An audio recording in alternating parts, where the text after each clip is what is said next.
workout for you. Okay, starting off with our lats and pecs for mobility. Okay, so we're gonna go over to our door jam. Lats first, one hand on, reach across, and then play a little game of peekaboo. Press with the bottom hand and hold the top. If you want to take that up a notch, what you can kind of imagine is you're trying to lift this arm out. So you get that press and that stretch, and then you try and lift, hold that for 5, and then relax. Lift up, hold for 5, and relax. All right, and you just kind of feel that guy slowly stretch out. Take that one a little farther, just wrap that hand or that leg around the other side of the body, and just kind of makes that bow a little longer. Okay. Second one is going to be for the pecs. Standard doorway stretch. You got doorway, you can just do both at the same time. But looking to press through, make sure we're kind of keeping that chest tall, pushing the ribs down and forward, and that's going to give us a bit longer stretch, that pec minor, pec major. All right, and we're looking for about 90 degrees at the elbow, okay?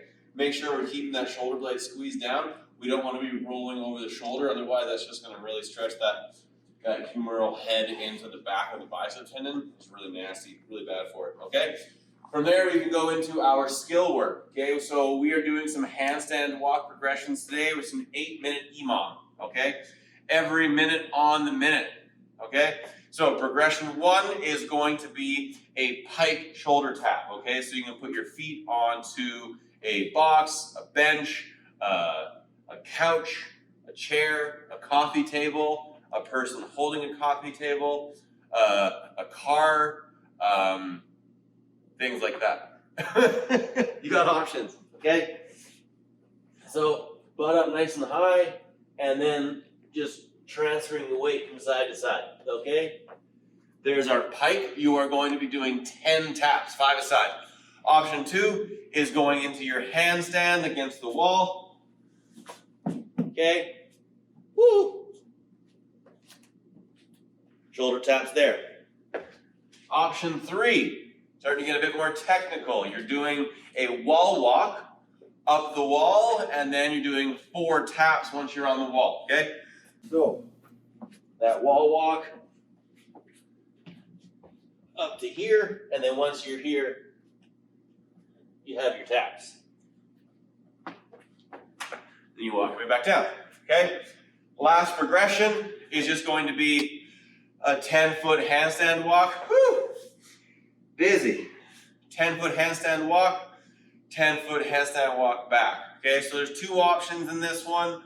You can go down and back in one go, or you can go down, come out of your handstand, come back, come out of your handstand. Okay, so that option is for both number 4. All right, you're going for 8 minutes, and you can choose which progression works best for you.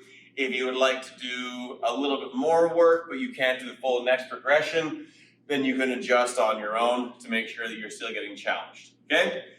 After that, we can go into our WOD. Our WOD is a 10-rounder, okay? We are doing 10 dumbbell plank row, all right? So if you're using a kettlebell, my suggestion would be to hold a plank on like a staircase or something like that, just so you have a bit more clearance.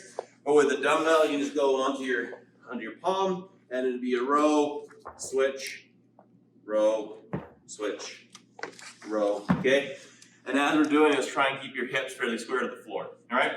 After you do your 10 dumbbell rows, and that's 5 aside, by the way, then you go into 8 dumbbell overhead lunge, okay? Forward lunge, okay?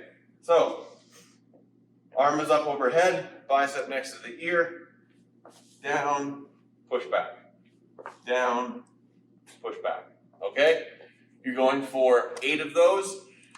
The choice is yours on this one. It is 10 rounds. If you want to hold it overhead for all 8, and then just do all one side, and then next round you can switch to all the other side, or if you want to split it and go 4 and 4, that is totally up to you, okay?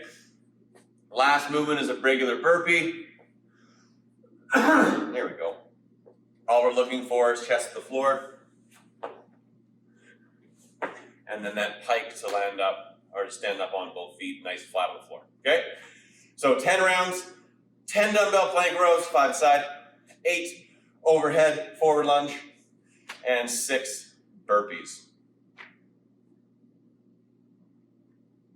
See you guys.